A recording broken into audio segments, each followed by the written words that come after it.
이렇게 대충 보면은 이미 일본은 선진국이라고 할 수 없다, 이런 얘기가 있는데, 일본은 AI 후진국, 쇠퇴 산업에 매달리고 있다. 전략은 선배가 만든 것의 재탕일 뿐. 이렇게 발언한 것이 소프트뱅크 그룹의 손정희 사장입니다. 이 발언이 상당히 화제가 되었는데요. 일본에서는 이렇게 직설적으로 얘기하기가 쉽지 않는데, 소프트뱅크의 손정희 사장이 이렇게 직설적으로 얘기를 해서 상당히 그 당시에 화제가 됐었습니다. 유명한 경제평론가인 가야 게이치는 우리는 일본이 이미 후진국이 됐다는 것을 인정하는 용기가 필요할지도 모른다, 이렇게 얘기하면서 이제 일본은 과거에 풍족했던 것이 아니라 원래 궁핍했다. 사실 일본 노동 생산성 순위는 이 50년간 대부분 변함이 없다. 하위 부분이라는 거죠. 옛날부터 걸출한 기술 대국이었다는 스스로의 착각에 마주하지 않으면 일본 경제는 터널을 통과할 수 없다. 가야 게이치 이 경제학자가 항상 이런 경종을 울리고 있습니다. 아주 유명한 경제학자입니다. 그 가야 게이치 경제학자가 일본의 현재 상황을 설명하기 위해서 게마인샤프트 공동체 사회죠.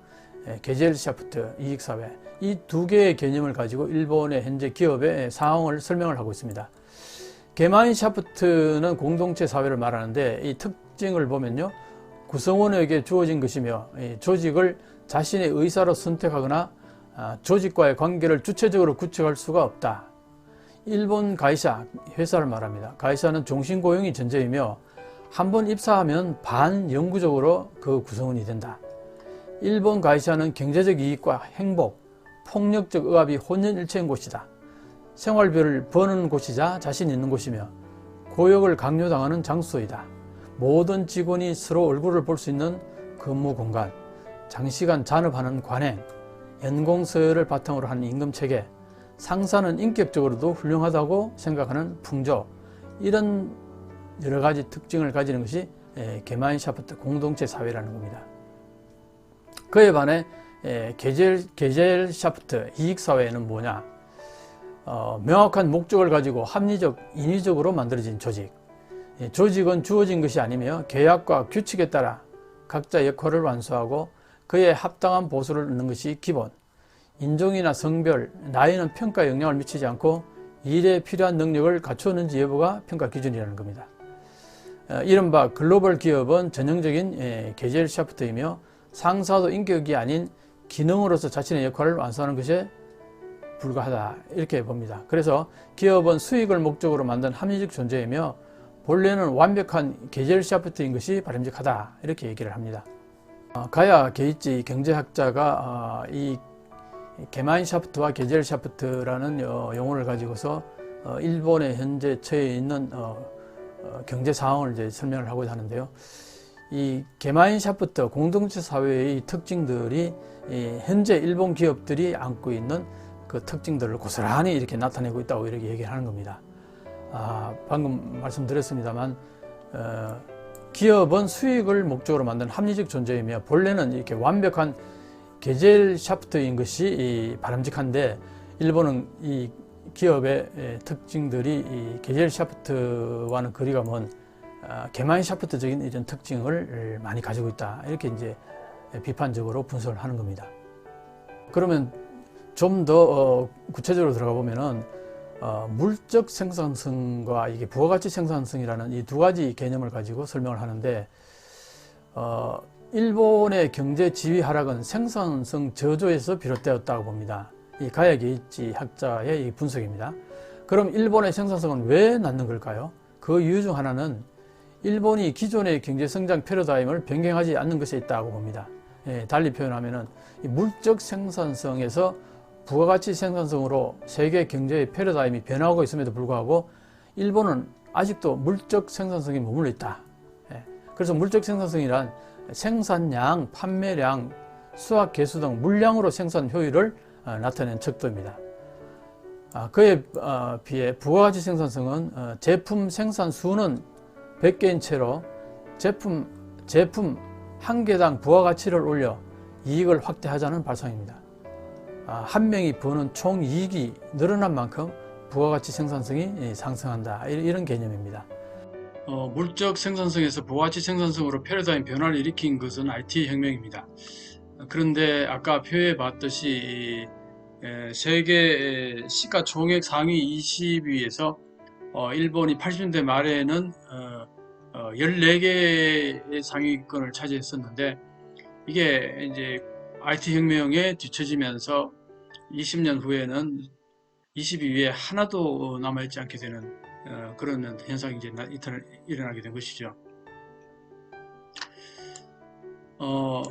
일본의 기업의 특성을 이제 좀 몇 가지 이제 살펴볼 텐데, 투자 습관을 잃어버렸다고 합니다. 왜 일본 기업이 투자 습관을 잃어버렸을까요? 가장 큰 이유는 장기간 계속된 디플레이션 시대에 살아남은 세대가 지금 경영의 핵심을 담당하고 있다는 데 있습니다. 현재 경영진에는 투자 억제와 경비 삭감, 이거 두 가지로 이익을 확보하고 그 공로로 출세한 사람이 많다는 겁니다. 그 성공 체험이 그들을 복지부동하게 하고 있습니다. 노동시간이 줄어드는 것만으로는 생산성을 올릴 수 없죠. 여유시간에 새로운 기술을 익히거나 지식의 질을 높이는 등 배움으로 충분하지 않으면 부가가치 생산성 향상을 할 수가 없습니다.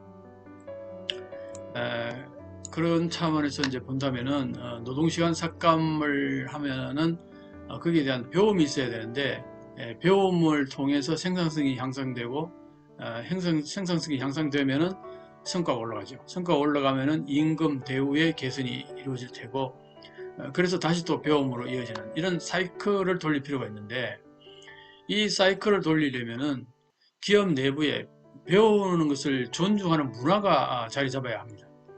그런데 일본 기업은 사내에서 일에 관계된 지식이나 요령을 배우는 직무관 훈련, OJT죠. 이것에 대해서는 높게 평가하는 편입니다. 그러나 사회 공부 모임에 참가하거나 대학원에 다니거나 MBA를 취득하는 등 사회 교육은 쓸모없는 일이라고 생각한다는 거죠. 평가받지 못하는 것은 그나마 괜찮은 편입니다. 나와 관련이 없는 곳에서 너가 공부한 것을 평가하면 내 밑에서 땀 흘려 일하는 직원이 보답을 받지 못한다고 생각하는 상사마저 있다는 겁니다. 이런 상사 밑에서 일하는 부하는 어떻게 될까요? 상사의 노예가 되거나 사내의 노예가 되어버리겠죠. 또 하나의 일본 기업의 아주 특성을 말하는 것 중에 이 그래프를 하나 소개해 드리고 싶은데, 일본 IT 인재 평균 연수입은 연공서열형이다. 상당히 좀 당황스러운 표입니다. 이 IT 기업이라는 것은, IT 기술이라는 것은 특히 어떻게 보면 지금 한국에서도 보면 젊은 세대가 발빠르게 잘한다는 그런 인상이 있지 않습니까? 마찬가지로 미국을 보면요, 20대와 30대 이렇게 임금 차이가 나는데, 30대 피크를 이루고 그 다음에 40대, 50대 이렇게 내려오는, 그러니까 20대에 이게 보면은 뭐 1,000만 원이니까 1억이 넘는 임금을 받죠. 그리고 나서 30대 때 절정을 이뤄서 거의 1,250만 원, 이게 뭡니까? 1억 한 2, 3천만 원 정도 받는다는 거죠. 이게 어떻게 보면은 IT 기술의 특성인데, 거기에 비하면 일본은 20대, 30대, 40대, 50대 그 사람의 어떤 그 기술의 특성이랄까 이런 걸 전혀 고려하지 않고 다만 연공서열형으로 임금을 책정한다는 겁니다. 자, 그러면 어떻게 될까요? 20대에 아주 재능 있는 IT 인재 30대에 활발하게 움직일 때, 그때에 이렇게 많은 임금을 준다는 국제 기업이 있다면은 당연히 빠져나가겠죠. 아니면은 이 회사에 계속 근무한다면 자기가 받는 봉급에 걸맞는 정도만 노력하겠죠.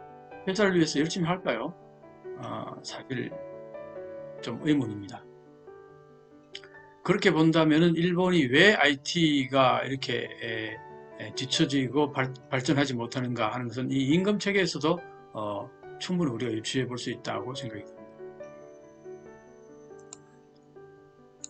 자, 그러면 방금 봤듯이 일본형 이 조직이라는 것이 상당히 비효율적인 조직으로 이제 인식이 되는데, 그럼 일본형 조직은 어떻게 해서 생긴 거냐? 이게 일본의 유산과 밀접한 관련이 있다고 합니다. 즉 말해서 1940년 체제로부터 이어지는 현상이랍니다. 1940년 체제란 전시 경제에 대응하기 위해 형성된 일본 특유의 구조라고 합니다. 전쟁 전에는 제조업 비율이 낮고 섬유 산업도 경공업 중심이었는데, 그러나 이 전쟁으로 중화공업화가 필요해지자 노동자를 조직에 정착시키고 생산성을 올리기 위한 구조를 몇 가지 도입했다고 합니다. 그 중에 하나가 노동자들이 여기저기 회사를 옮겨 다니는 것이 생산성 향상에 장애가 된다고 여겨 한 기업에 계속 고용되게 하려고 다양한 인센티브를 도입했습니다. 기업별 노동조합의 원형이 되는 구조가 이때 만들어졌으며 종신고용제나 연공서열급여 체계도 이때 도입됐다고 합니다. 1970년, 80년대에는 새로운 정보화 기술이 막 도입되었을 때 일본형 조직은 이때는 적극적인 효과를 발휘했습니다. 각 조직이 메인프레임 컴퓨터, 대형 컴퓨터를 말하죠. 이것을 이용하게 되면서 폐쇄적인 구조가 됐죠. 대형 컴퓨터를 조직마다 가진다. 이게 이제 1940년 체제의 일본형 조직과는 상당히 궁합이 좋았죠. 당시 일본은 디지털화에서 가장 앞서 나갔습니다. 예를 들면 1970년대에 완성된 은행 온라인 시스템은 세계에서 가장 선진적인 시스템이었습니다. 그 후에 1940년 체제는 제도로서는 붕괴하게 되는데 1940년 체제를 필요로 하던 경제 조건이 자금 활동에 의한 고도 성장 이런 경제 조건이 사라지고 이를 지탱하던 제도, 관료제도, 은행제도도 1990년대에 붕괴를 했습니다. 이때 붕괴했다는 것은 고이즈미 정권 때의 신자유주의 물결이 불어닥쳤죠. 글로벌리제이션을 이제 적극적으로 수용한다는 그런 차원에서 그때 많은 개혁이 이루어졌는데 그때 관료제도 이게 철밥그릇이라고 해서 그때 관료 기구를 많이 축소시켰습니다. 그리고 은행제도는 어떻습니까? 거의 수십 개 있던 은행들이 전부 빅뱅이 되면서 큰 대형 은행 한 3개 정도로 통합이 됐습니다. 그때 이렇게 다 붕괴가 된 거죠. 그러나 그때 붕괴됐지만 체제의 주요 부분은 여전히 이 일본 기업에 남아있다는 겁니다. 후생 노동성의 고용 동향 조사에 따르면 첫 직장 취직률이 높은 것은 29세 이 계층이고 이직률은 60세 이상이 높다고 합니다. 중간 나이에 첫 직장 취직률과 이직률은 지극히 낮을 수밖에 없겠죠. 이 경향은 거의 변하지 않고 지속되고 있습니다. 즉 학교를 졸업하고 취직하여 퇴직하기까지 그 기업에 머무르는 구조는 지금도 계속되고 있다는 겁니다. 일본에서는 일단 고용한 노동자를 쉽게 해고할 수는 없습니다.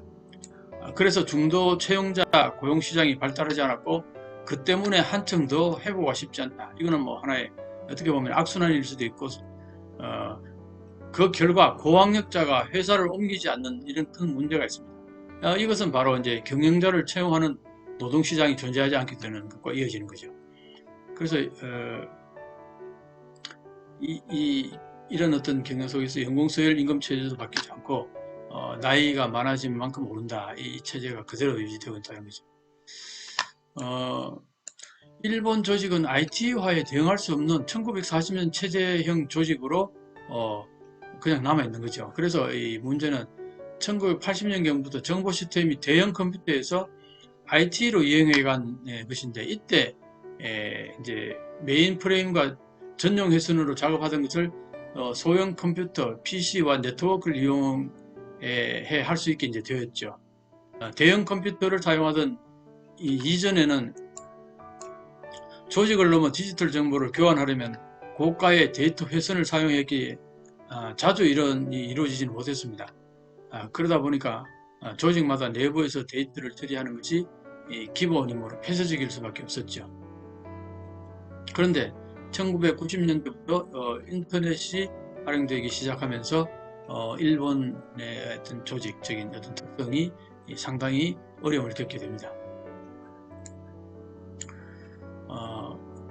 결국 폐쇄적인 구조의 일본 조직은 IT 혁명에 잘 대응할 수 없었다는 거죠. 지금 일본은 그래서 디지털화의 지연, 지체, 이런 현상이 좀 증명되어 있습니다. DX가 늦었다는 거죠. 디지털 전환이 늦었다는 겁니다.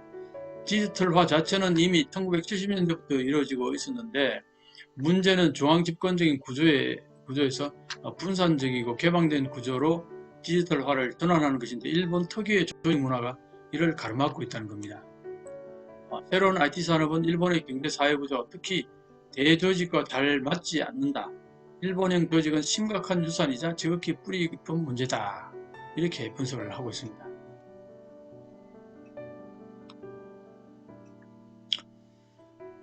이제 그래프를 조금 살펴볼 텐데요. 1인당 GDP를 보게 되면은 고소득 그룹은 이제 제외하고, 한국과 일본은 저소득 그룹에 속해 있는데, OECD 평균보다는 조금 적은 이 그룹을 말합니다.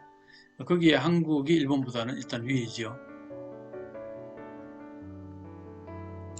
그리고 한일 양국의 GDP 성장 과정 그래프를 보게 되면은 한국은 90년대부터 쫙 일직선으로 올라가는 이런 형상인데, 일본 90년대 중후반 꺾이면서 그때부터 제자리 걸음을 하고 있습니다.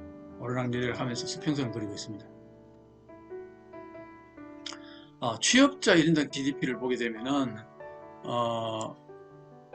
여기에 한국이 일본보다 한참 높죠. 한국과 일본 사이에 터키, 체코, 슬로바키아, 뉴질랜드, 그리스 이미 5국가나 중간에 있습니다. OECD 평균보다는 많이 낮습니다. 평균 임금인데요. 이게 G7과 한국의 2000년 이후 평균 임금의 추이를 이 그래프로 보여주고 있습니다. 미국이 상당히 높죠. 평균 임금이. 그리고 그 다음에 지금 캐나다가 2위로 왔고요. 독일이 3위네요. 그 다음에 영국, 프랑스, 그리고 지금 이제 한국이 그 밑을 그리고 있습니다. 이탈리아가 이렇게 있다가 거의 이탈리아의 궤적은 일본의 궤적하고 비슷합니다. 특히 이번에 코로나19에 영향을 많이 받아서 상당히 경제가 침체됐습니다. 이탈리아가. 그리고 일본은 이렇게 평행선을 그리는 가운데 한국이 올라가는 선을 그리고 있죠. 이건 카나다나 독일과 같은 어떤 형태를 보여주고 있습니다. 미국이나. 그래서 이게 2015년도에 한국이 일본을 추월하게 되었습니다. 그러면 이제 OECD 가맹국의 2020년에 국면력 평가에 기초한 평균 임금을 한번 볼까요? 일본은 35개국 중 22번째인데 한국 밑이죠. 그리고 여기 보면은 미국의 한 50% 정도 조금 넘고요. OECD 평균 이하이고 한국의 한 90% 정도를 차지한다고 합니다.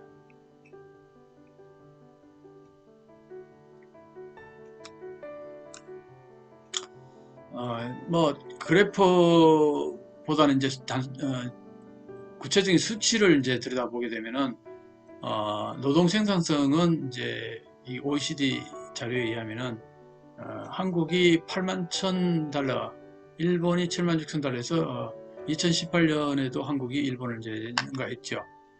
이것도 보면은 1인당 GDP도 한국이 42,000, 일본이 41,000달러로 한국이 위입니다. 20년간 시급은 일본만 좌했다는 겁니다.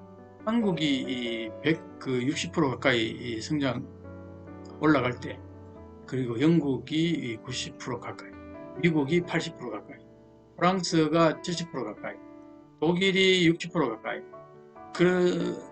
이런 상황 속에서 일본은 어떻습니까? 마이너스 10% 정도 되겠죠. 이렇게 일본이 정체하고 있었다는 겁니다. 자, 이게 일본의 이런 모습과 한국의 이런 모습은 너무나 대조적이죠. 이 그래프를 상당히 계속 진행되고 있습니다. 이 그래프는 이제 1인당 명목 GDP인데요. 2018년을 기준으로 해서 2030년, 2040년을 이제 추측해서 이제 그래프를 그렸는데, 그 추측 근거는 이렇게 명목 GDP 연평균 성장률을 근거해서 그렸다고 합니다. 홍콩, 인도네시아, 일본, 한국, 말레이시아, 싱가포르, 대만, 타이 일본을 제외한 대부분의 국가들이 4%에서 6% 정도의 성장률을 보여주고 있죠. 인도네시아는 특히 뭐 9% 가까이 되고. 그래서 이 성장률을 바탕으로 해서 이렇게 추측을 해보면 30년대에는 한국이 일본을 능가하죠. 그리고 2040년대 가게 되면은 일본의 한 1.7배 정도 된다고 합니다. 이렇게 그랬는데 제가 생각하기에는 이건 상당히 보수적으로 그려진 것 같다. 그래서 이 일본과 한국의 차이의 폭은 제 생각에는 훨씬 더 클 것이다. 예상을 합니다. 저는. 전자정부 발전지수 순위를 보게 되면요, 한국이 쭉 상위권이죠. 1등 쭉 하다가. 근데 일본은 이렇게 편차가 많지만 상당히 한국보다 쭉 밑에 있습니다. 이런 모든 그래프라든가 수치를 이제 본다면은 피치의 주요 국가별 신용 등급을 매겨놓은 이 기준이 상당히 설득력이 있는 거죠. 한국이 일본보다는 2단계 위입니다. 한국은 영국과 같은 수준이고 중국은 한 단계 아래. 중국이 일본보다 신용 등급이 오히려 높습니다.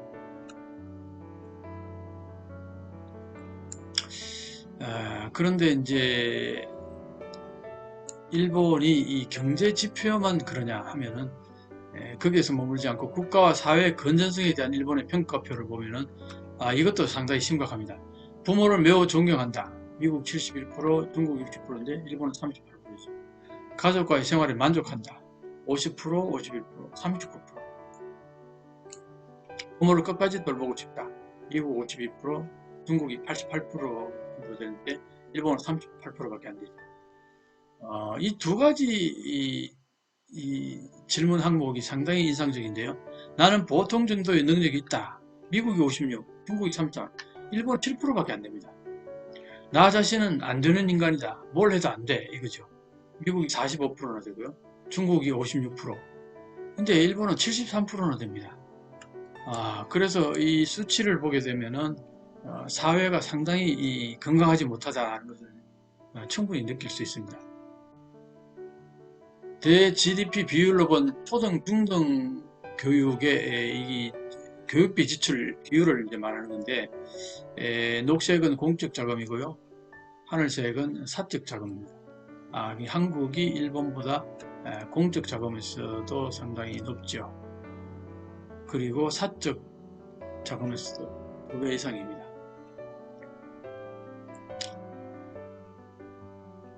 그러면 대학 교육은 어떨까요? 대학 교육을 보게 되면